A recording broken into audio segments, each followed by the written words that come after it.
Okay, Pat, where are you? It's about your turn.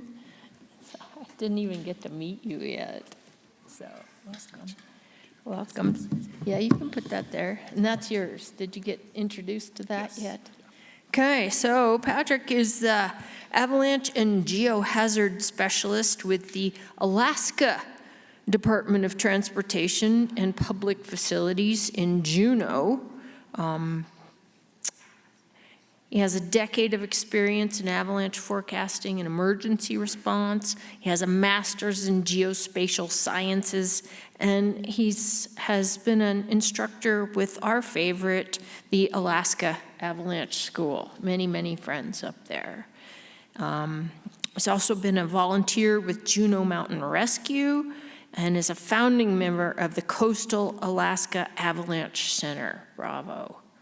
So he's going to come and talk to us about drones as tools for avalanche mitigation. I'm really excited to hear what you got to say.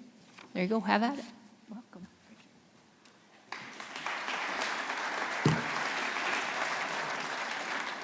All right, hello everyone, thanks for having me here.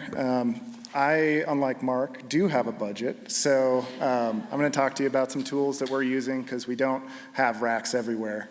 I'm going to tell you a story about where we are at DOT and where we're headed and some things I'm really excited about. I hope you are too.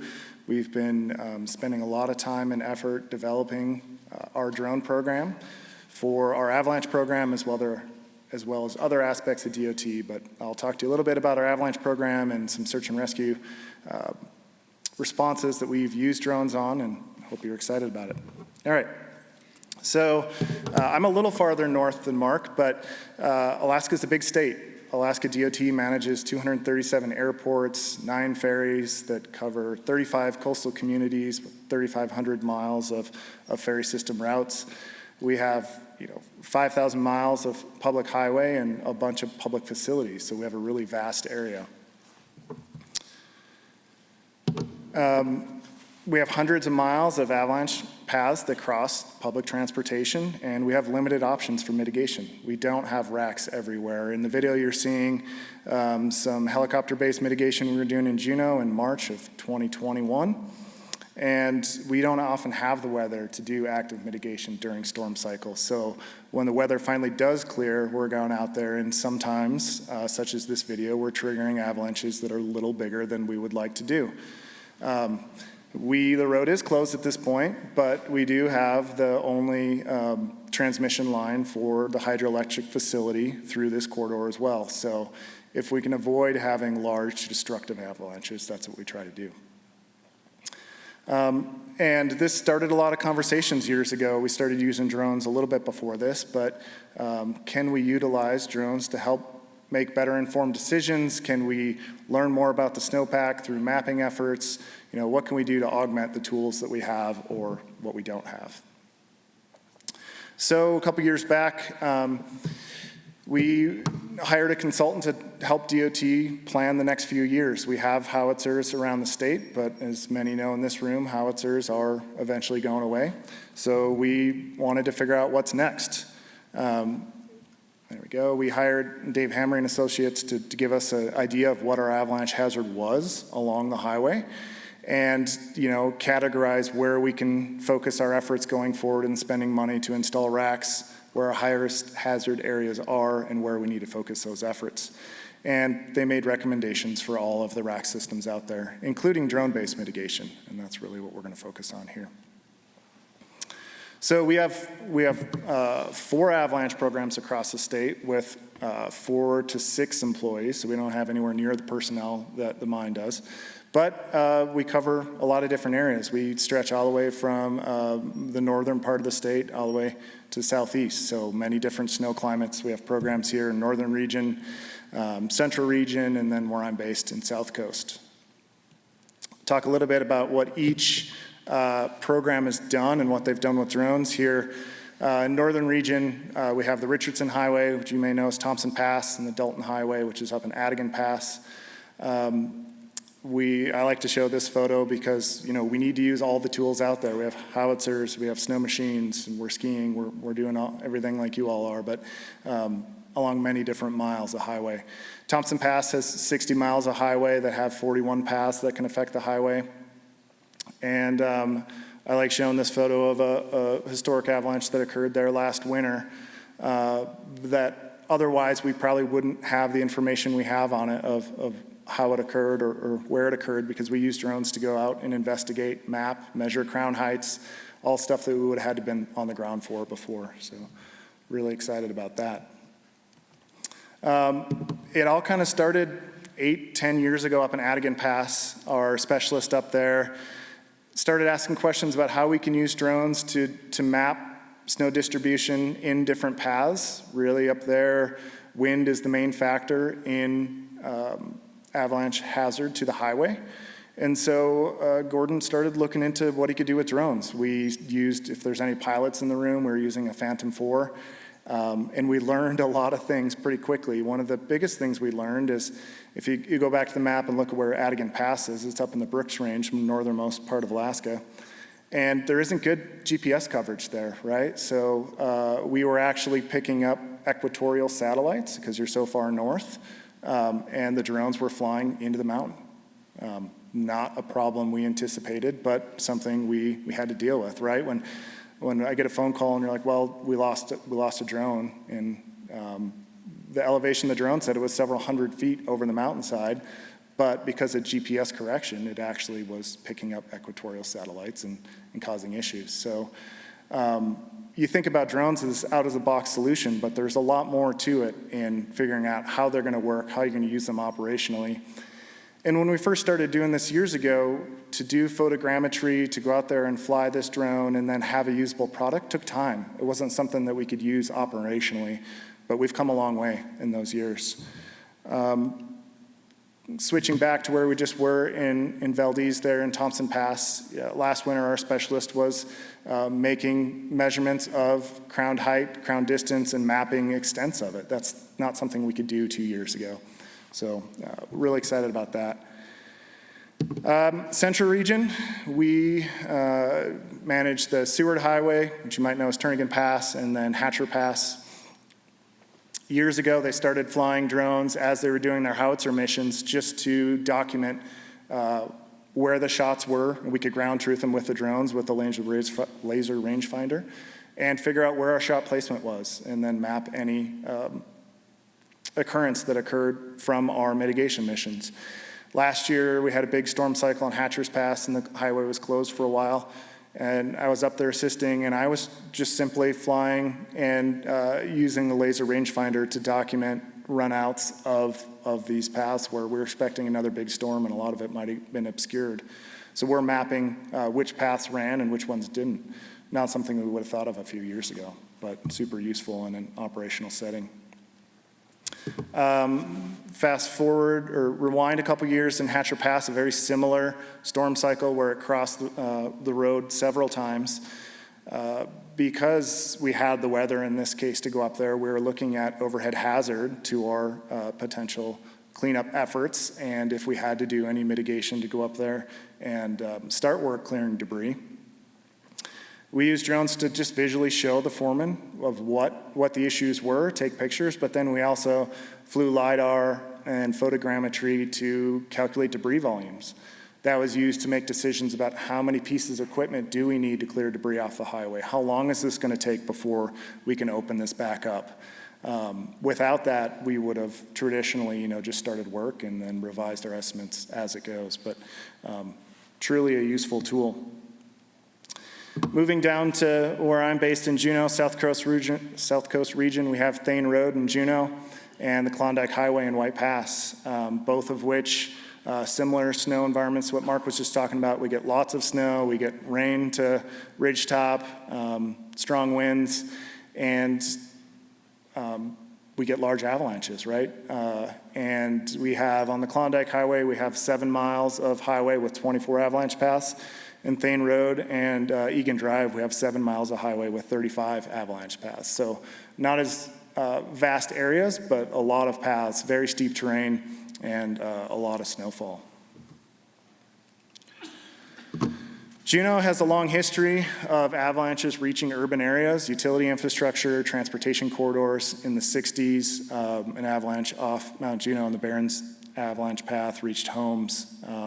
There's a city-run avalanche program for that.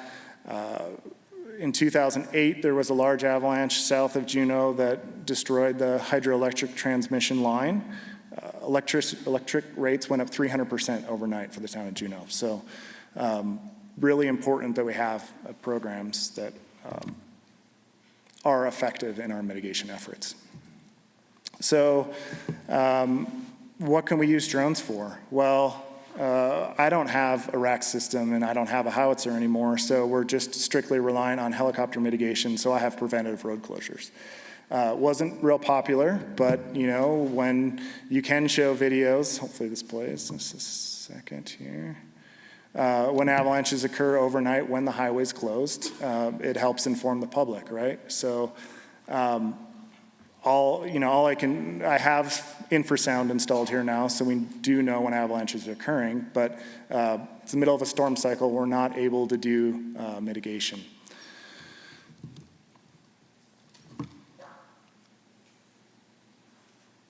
Let's try this again. All right.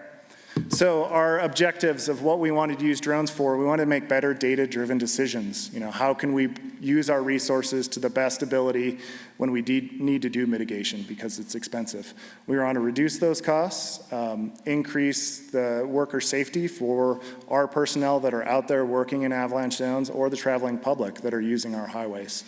And so what we first did in Juneau is we installed a drone dock. I don't know if anyone here is familiar what a drone dock is, but it's essentially like a hangar for a drone where we can fly this remotely. So you can see on one of the computers there, you can see I have all my avalanche paths loaded in, and one of them, the drone's flying a mission. So if we wanted to go up and look in the upper start zone, we can do that.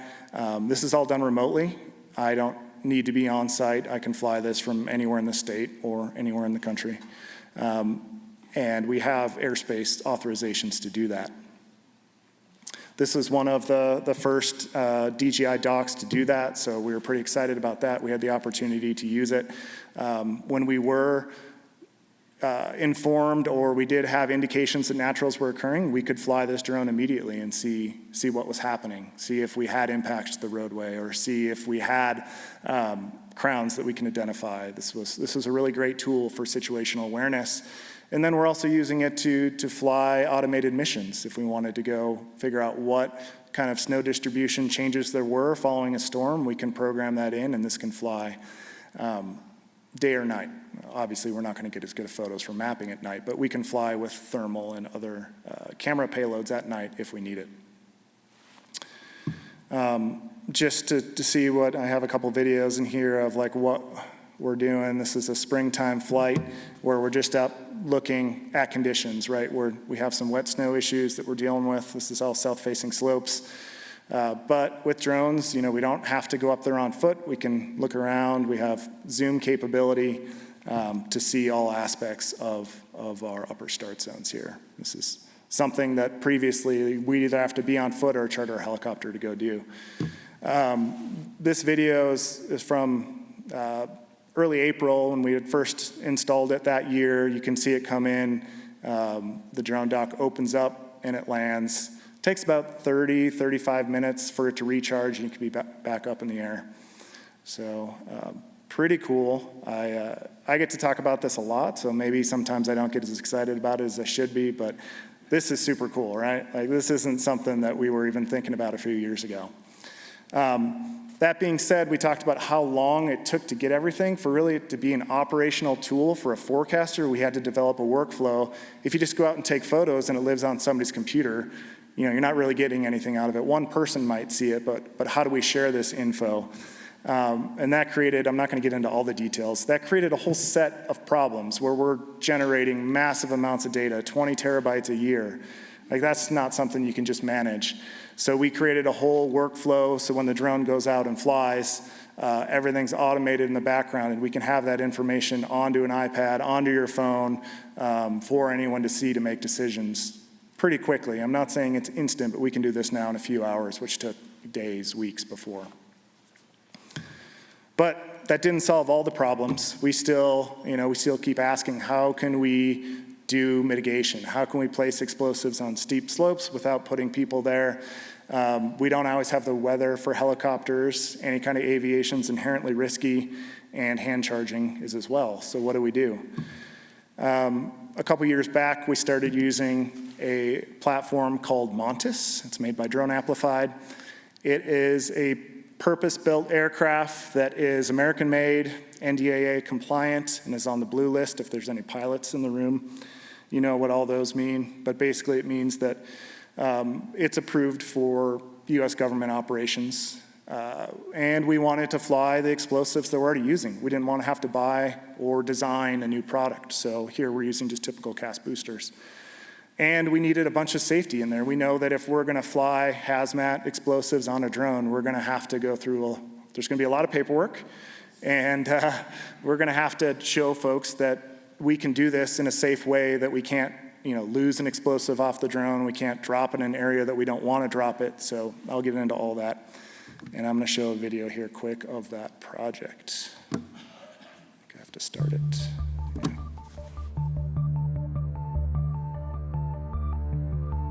One thing that a lot of transportation agencies and ski resorts are facing right now is U.S. supplied artillery. Slowly, support is being pulled away by the Army. The weapon itself is going to be close to 100 years old. Qualified people to maintain these weapons is in short supply.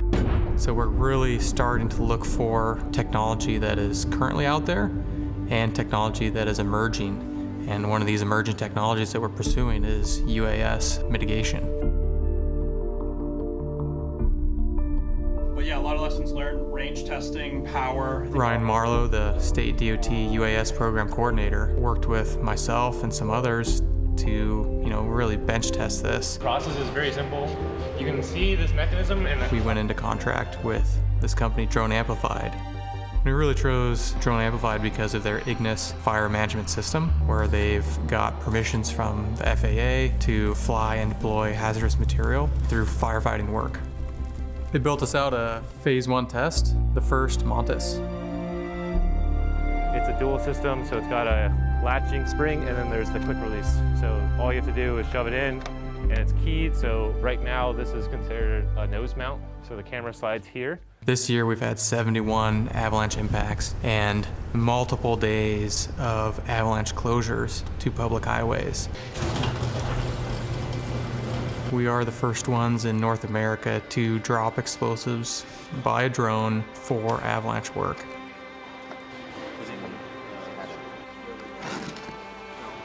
Everything is engaged.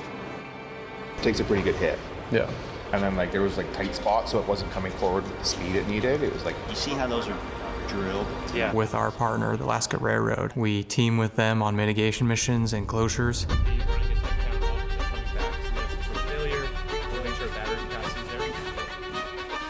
The benefit of UAS right now is that we're looking at 2 people to run a mission. It's flashing blue confirmed. See which one. All right, PWL. Connecting PWL. Smaller aircraft, so once you buy it, you have it, as opposed to helicopter mitigation where you have to, request a ship to be on standby. You don't own it, so you can't fly it whenever you want to. You're using explosives and you're deploying those from a helicopter.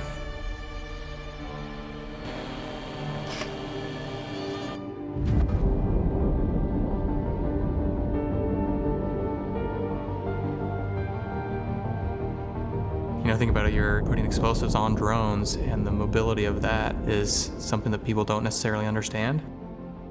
I want to make sure that everyone understands every step that we're taking to make it safe. All clear? Clear. All the software that's built into the current product, multiple safety redundancies. You really need a skilled pilot. It's just not something that someone can pick up and go use by any stretch. Loaded. Armed. Trying to explain that will be an important part of moving this initiative forward so that the general public or people, lawmakers for instance, that have questions about it really understand that there's a lot that goes into it. The DOT's motto is keep Alaska moving through service and infrastructure, trying to limit disturbing public flow, economic flow on public highways. The more I can do that with avalanche reduction and the avalanche program, the better off the public will be and our state economy will be.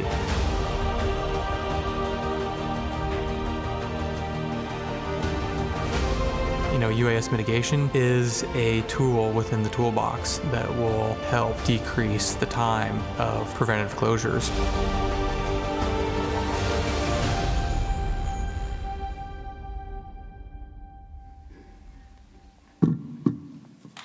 All right, yeah, that's pretty cool.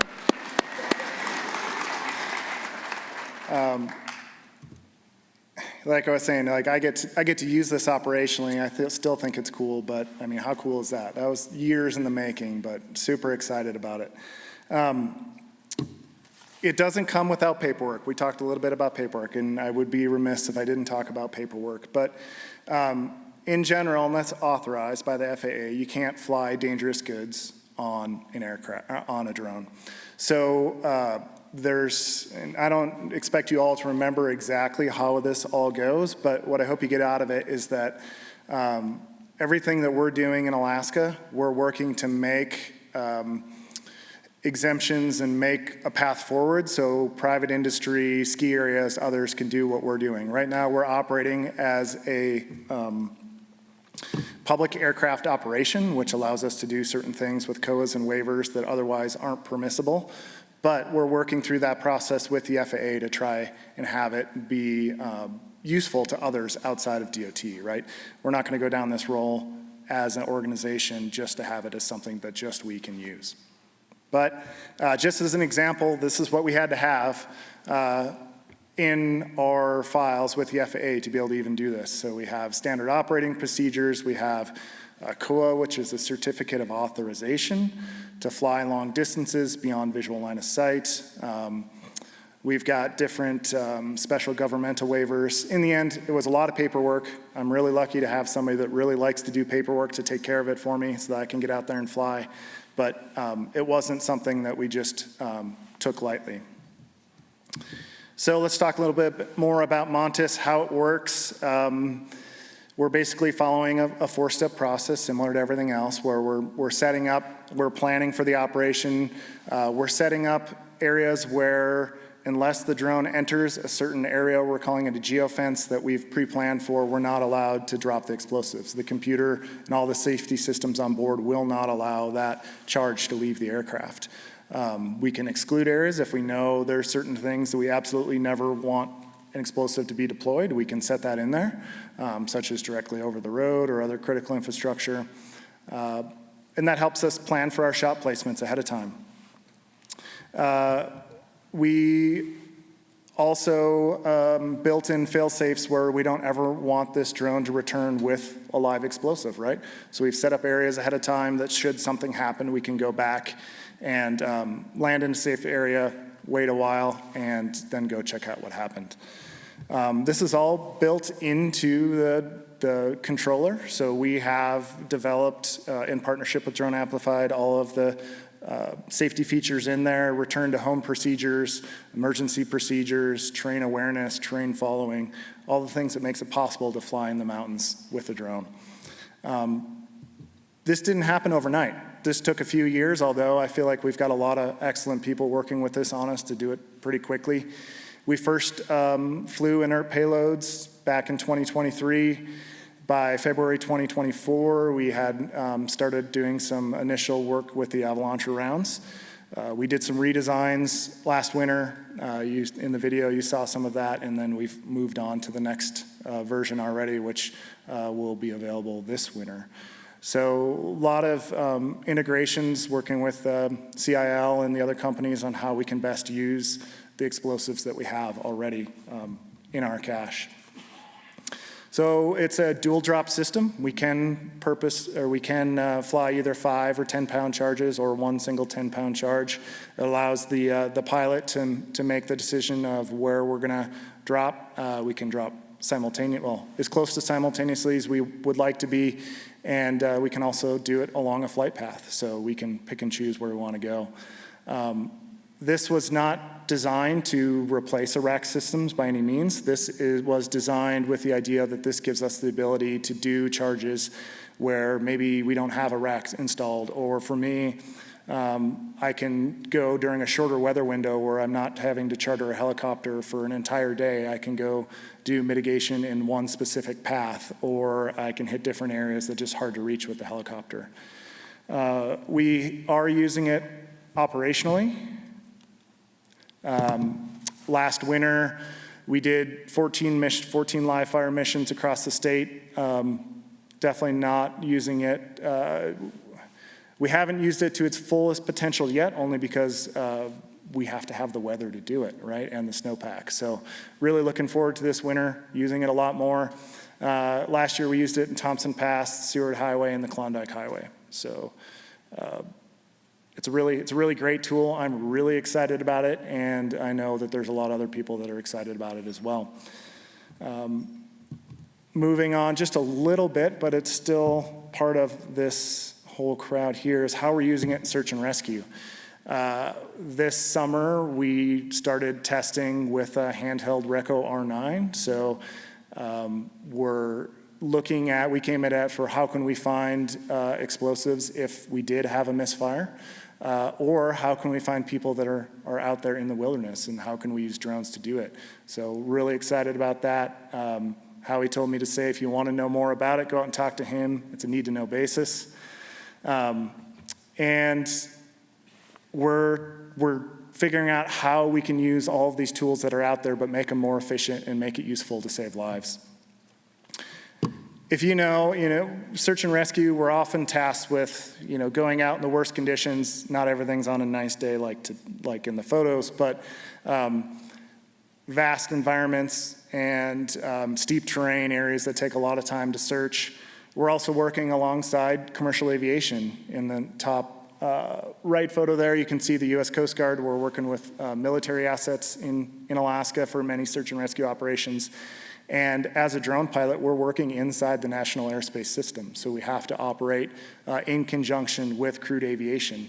And we're doing that successfully. So it is possible. I know there's folks in this room that are doing it as well. But there's a lot of different tools that are out there. I'm not going to talk about all of them. I'm going to talk about a few that we're using and have used it very well. But I just wanted to kind of talk about what's out there. This is a busy map. This is what we're using for our search and rescue team called CalTopo, where we're able to live track our rescuers to know where they are in real time in search areas. This specific image is in Juneau, where we have a tramway, so we can get our searchers up to 2,000 feet pretty quickly, but this is very steep terrain. I don't have a topo map to show you, but area that would all be rope rescue terrain. So for this specific search, the lines in blue are the drone tracks where we were able to fly highest probability areas and clear those for our ground searchers, where this would take several hours of rope rescue in the middle of the night to get to these areas and conduct the search. So I'll show you what it kind of looks like. We're using, in this screenshot, we're using what's called Eagle Eyes. It's a third-party software that can be loaded onto a lot of different types of drones, and they're using their own image processing and technology to detect changes in this video screen. So this is all in real time, although this is a screenshot. But you're seeing on the screen here where we're either detecting motion or color differences. And this is at dusk, right, where we're starting to lose daylight. But one thing I don't have a good photo of, because it's really hard to do, is we have spotlights on a lot of our drones to be able to illuminate the search area or areas where we're doing rope rescue from above, which has been a huge asset. We've used it for some of our avalanche response along the highway too, where we know there's an avalanche that's hit the highway. We can put a spotlight on a drone and fly it and see if there's anything that we should be aware of along the highway. Super useful tool. This is one of my favorite photos for demonstration here. This is from a search, but you can see in the high vis, there's one of our searchers, and you can also see him on the infrared here. But in the bottom corner is the missing hiker, right? So here's our searchers here's the person we're looking for. The people in the field cannot find the person we're looking for, but we can see them from above. So we're able to guide our searchers in from above to tell them where to go. This was on rappel as well. So if we hadn't done this, this probably would have taken several hours, but we can direct them in where to set up their anchors and where the missing person is. It's pretty exciting. Hit this again. So, like we were saying, we're always operating in challenging environments. Here above tree line, you'd think it'd be easier. Where in the last photo, we're down in dense vegetation. But the person, in this case, our ground crews had located the missing hiker, overdue hiker, before the drone team. But you'll see here in a minute, and let me know when you can, if somebody sees who we're looking for, let me know. We're only flying at 200 feet. So we're not that high, but it's torrential rain. It's coastal rainforest in September. This is what we're all used to. And I'll show you here in a minute another software that we're using of how to help locate missing persons. So in the photo on the left, does anyone see anything that sticks out to you, right? This is often like what we're getting from the drone. But what do you see? You see somebody? Great. That is our ground team. So here's the same. I'll try my best to keep by the microphone. They're right in this area over here. But if we're searching from the air from a helicopter, we may or may not see this person, right? So this was using a post-processing software called Locate, and we're basically doing pixel analysis. So we're telling it what color coat we're looking for. We're saying, anything with a red coat, highlight the photos that have a red coat, and that's what the report we're getting back. I'm really excited about this too. This was at ICAR a few weeks ago here in Jackson, where Weber County SAR over from Salt Lake was here showing off another heavy lift aircraft like the one I was showing we're flying explosives on. This one has a winch, and Weber County SAR is going to deliver a litter to their ground team via the drone. Something we probably wouldn't have thought of a few years ago, right? But they're using it in their day-to-day operations. So you can see they're picking it up here. They're going to long line the litter into their ground team and come back and wait for further instruction. So that drone can, I'm not exactly sure what the max capabilities are for weight on that, but a litter is well within its abilities, but not a person in the litter. We're not there yet. I want to show here just kind of, this is a video from Juneau of a rescue that we did, and that one I was showing with the thermal on it. Takes several hours for our ground team to get there, right? We're deploying, they're hiking for hours to get there, but the flight, you'll see the video play, it's about 2-minute video. We can get there pretty quickly and assess the situation, come up with an idea of what the patient may need, and radio that into our ground team so they're going in there with an idea of what's happening.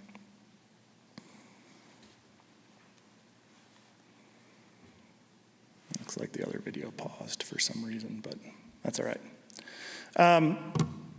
So this, again, isn't something we can just show up and fly a drone, but what I'm trying to show here is, in Alaska at least, all search and rescue is conducted by the Alaska State Troopers.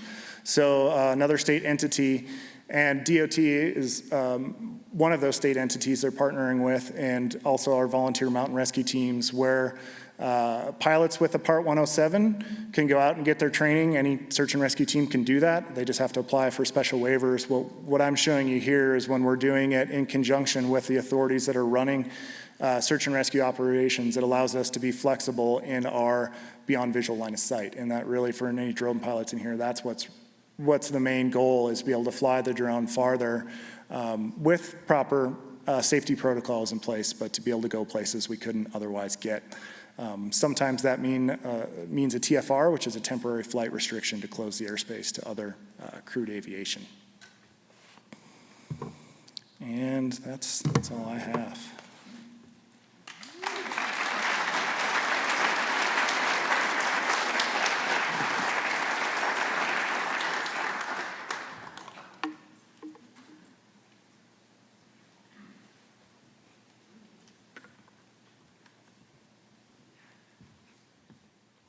I had a lot of questions, and then you answered them. But somebody out there might have another question. I see one down front.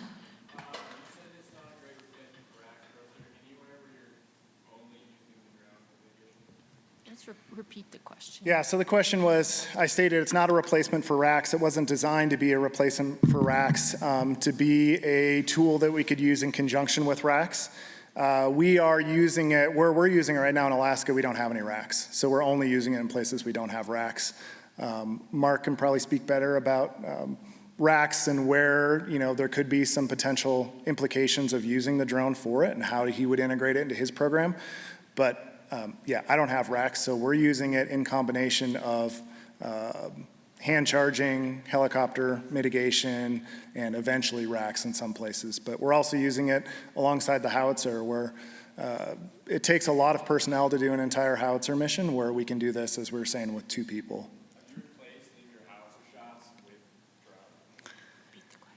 Have we replaced any of our howitzer shots with drones?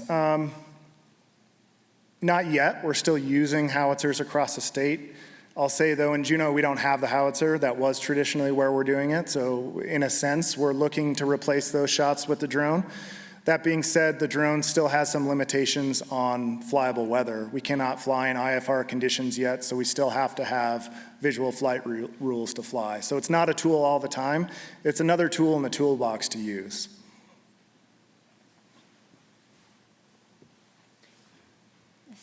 Question back there.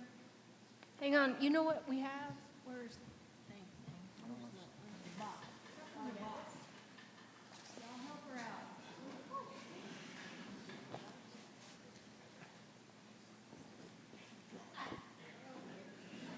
Hello. Yeah. Yeah, there you go. 2 questions, if that's permitted. I was curious, the possible DJI ban having an effect on your program. And then secondly, if it's easier under Part 49 versus under Part 107 to get a COA permit for beyond visual line of sight?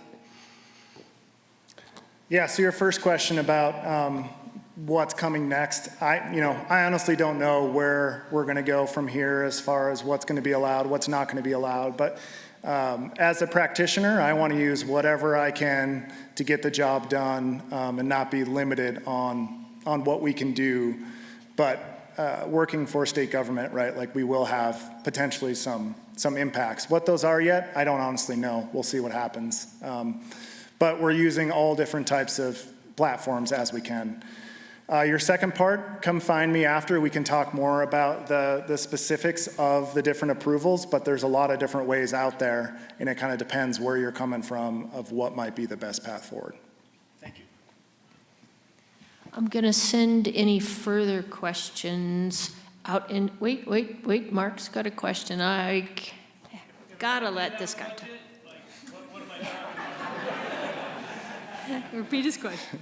If he did have a budget, what can he expect? We'll talk about that after, too.